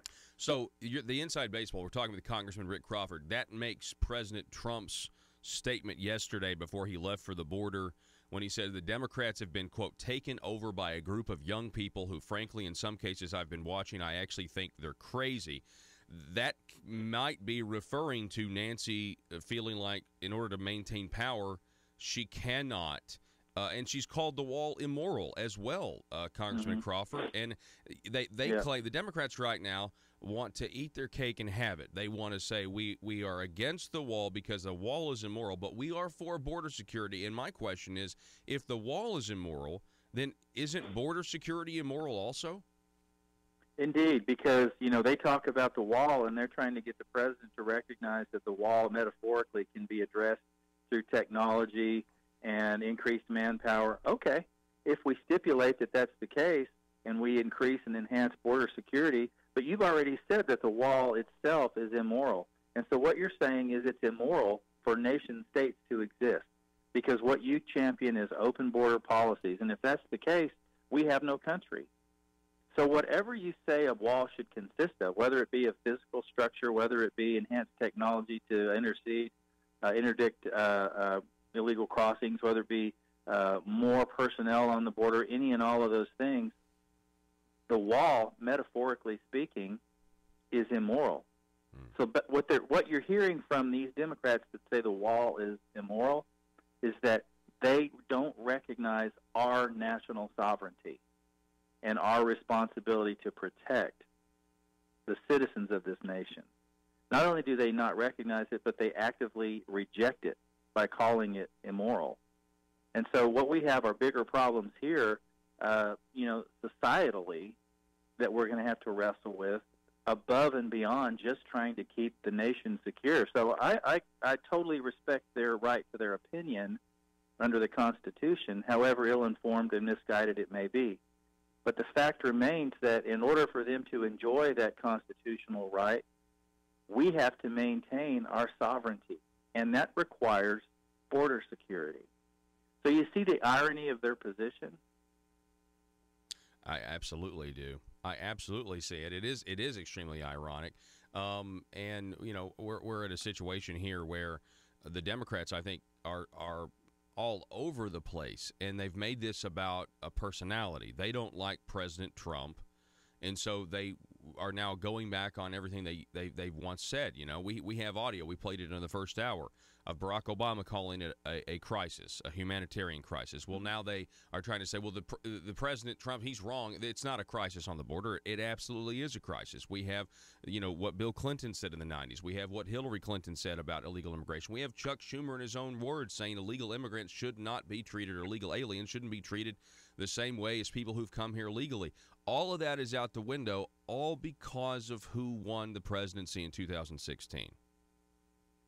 Well, it's interesting, looking back at, all the comments that people like Barack Obama and Chuck Schumer and those others made about border security and Hillary Clinton, how important that was. And I think it's important to recognize, their historic positions on this and how they have, quote unquote, evolved. But there's a piece in the Atlantic. It's called "In Case of Emergency." And it was written by Elizabeth Goitein, the co-director of the Liberty and National Security Program, Brennan Center for Justice. She writes this piece talking about here's what it would look like if the president declares an emergency and starts to act on executive authority.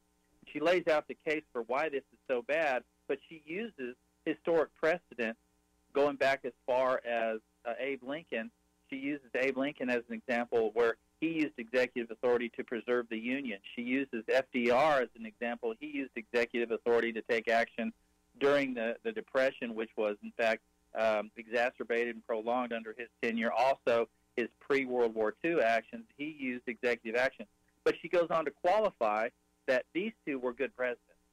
So, therefore, we can overlook any extra constitutional considerations in those cases, but we're not going to overlook anything extra constitutional under this president because we don't like him. Now, that's the subtext. She obviously didn't say that, but she clearly makes the distinction that it's okay if we like you as a president, we being the liberal left and the media, if we like you as a president, we're willing to overlook anything you do, even if that means extracurricular constitution or extra constitutional action, i.e. DACA. A president, for example, who wants to rule by pen and phone, which President Obama did and stated clearly, that's entirely acceptable because they like him. But they don't like President Trump. Therefore, anything he does is subject to their scrutiny, and they are fully invested in undermining every action he takes. Wow. You're exactly right.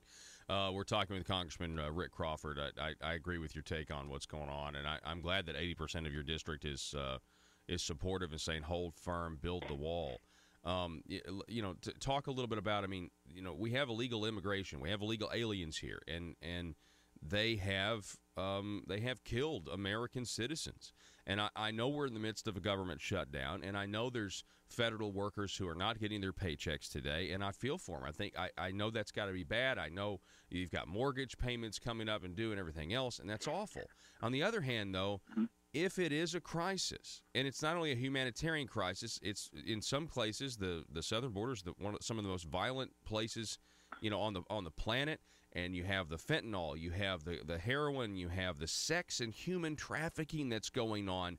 In order to address that, in order to try to stop that, it may require some sacrifice and people don't get their paychecks. But at least they're not one of these grieving families that's lost a loved one because we can't secure our border.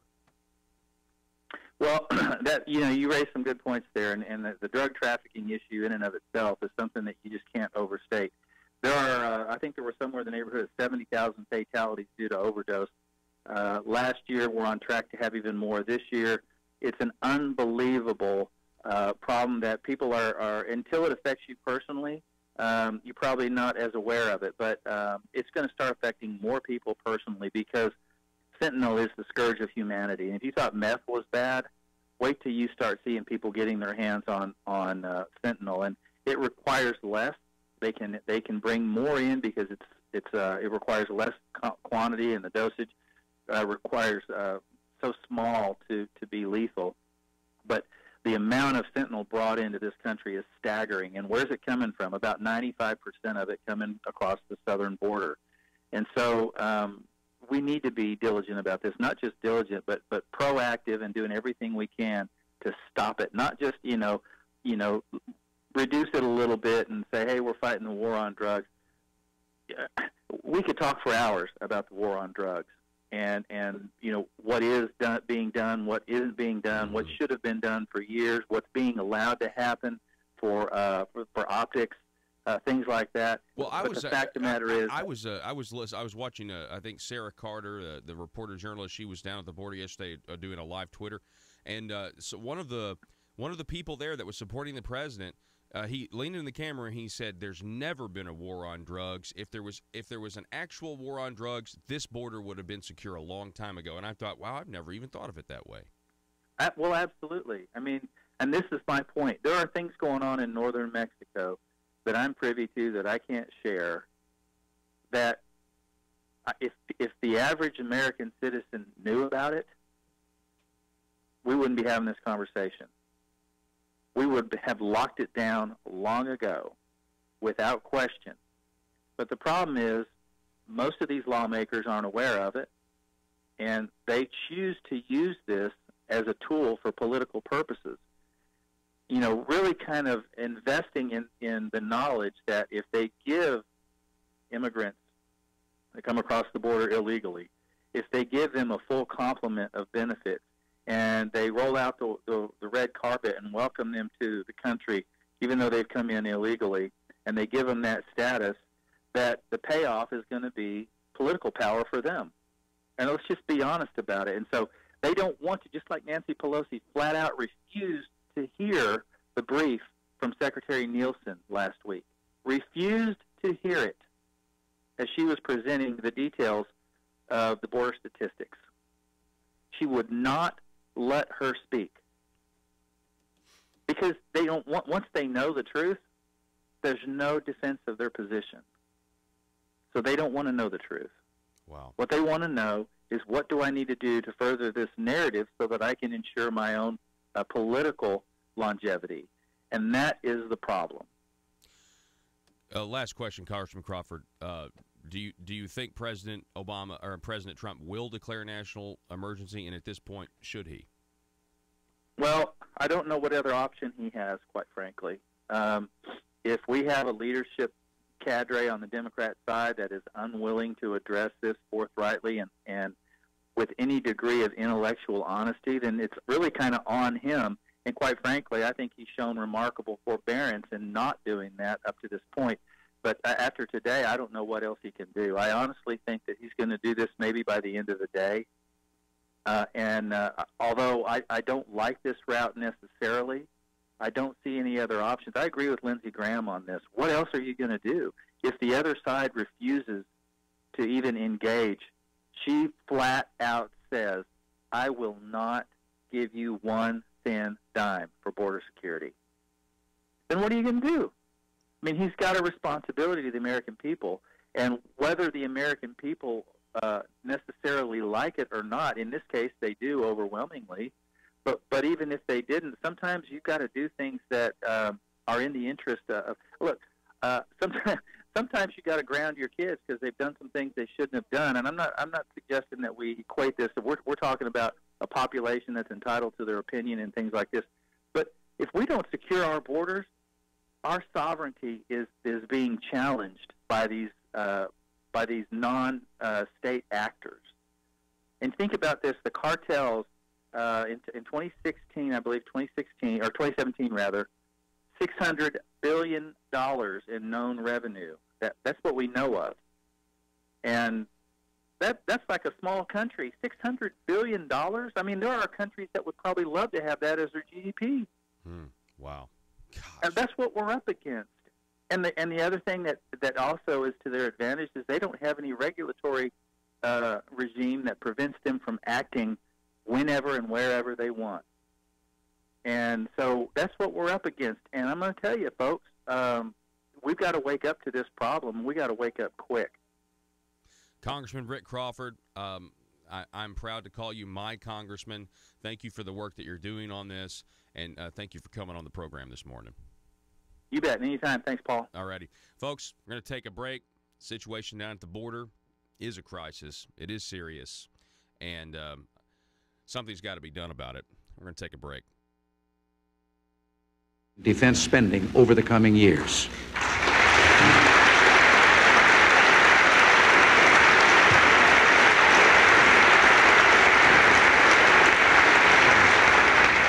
I know that you're all aware, but I think it bears saying again that since 1970, the Soviet Union has invested $300 billion more in its military forces than we have. As a result of its massive military buildup, the Soviets have made a significant numerical advantage in strategic nuclear delivery systems, tactical aircraft, submarines, artillery, and anti-aircraft defense. To allow this imbalance to continue is a threat to our national security. Notwithstanding our economic straits, making the financial changes beginning now is far less costly than waiting and having to attempt a crash program several years from now. We remain committed to the goal of arms limitation through negotiation. I hope we can persuade our adversaries to come to realistic, balanced, and verifiable agreements.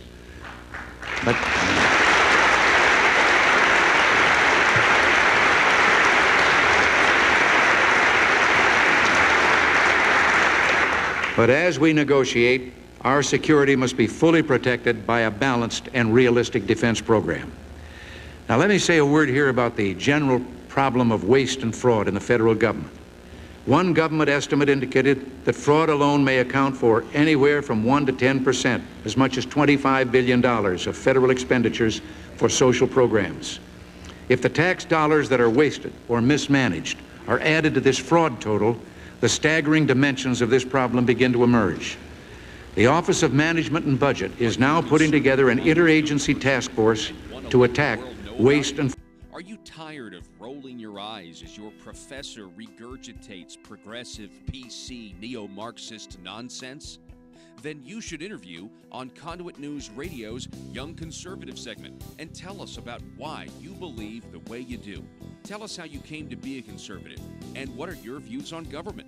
Now, if you're worried that your neo-Marxist professor may also be a right-wing talk radio listening masochist, then names can be changed to protect the innocent.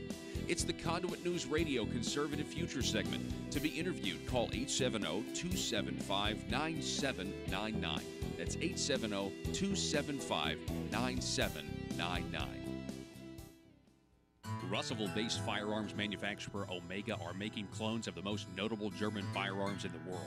These delayed roller lock firearms have been and are currently used by law enforcement and military worldwide. At Omega, they manufacture their guns right here in Arkansas and produce the best reproduction in the marketplace that comes with a complete 5-year warranty. At Omega, they take firearm manufacturing seriously and offer discounts to active and retired law enforcement. Whether you're using Omega firearms to defend the public, defend your family, or for target practice, Omega has your back. For pricing, go to omega-guns.com. That's omega-guns.com.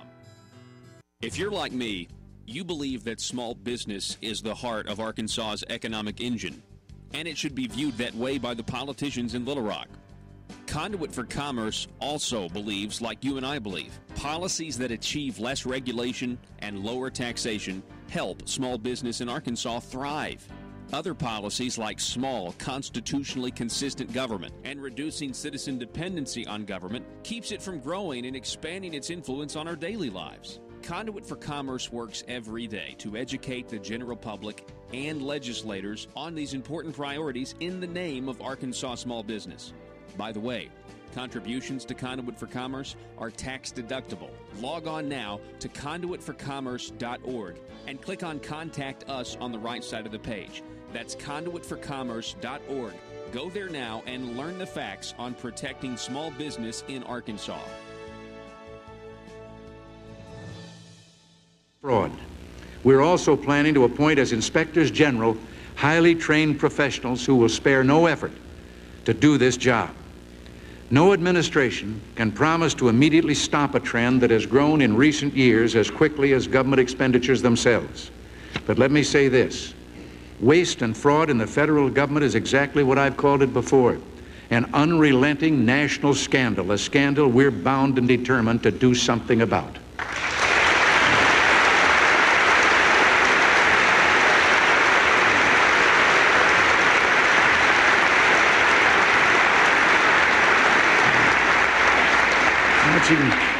Marching in lockstep with the whole program of reductions in spending is the equally important program of reduced tax rates. Both are essential if we're to have economic recovery.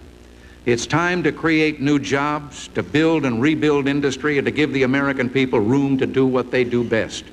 And that can only be done with a tax program which provides incentive to increase productivity for both workers and industry. Our proposal is for a 10% across-the-board cut every year for 3 years in the tax rates for all individual income taxpayers, make a total cut in tax rates of 30%.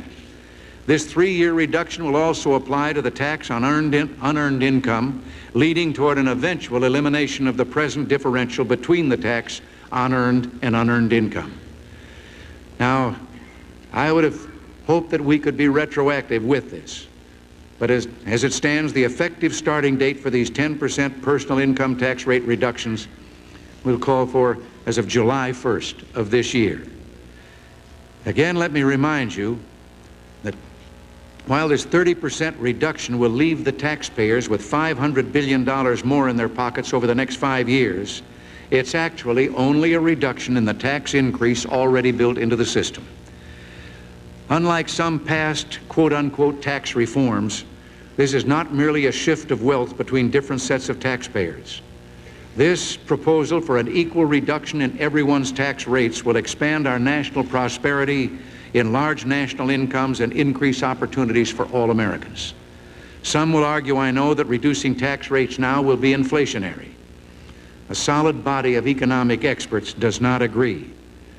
And tax cuts adopted over the past 3/4 of a century indicate these economic experts are right. They will not be inflationary.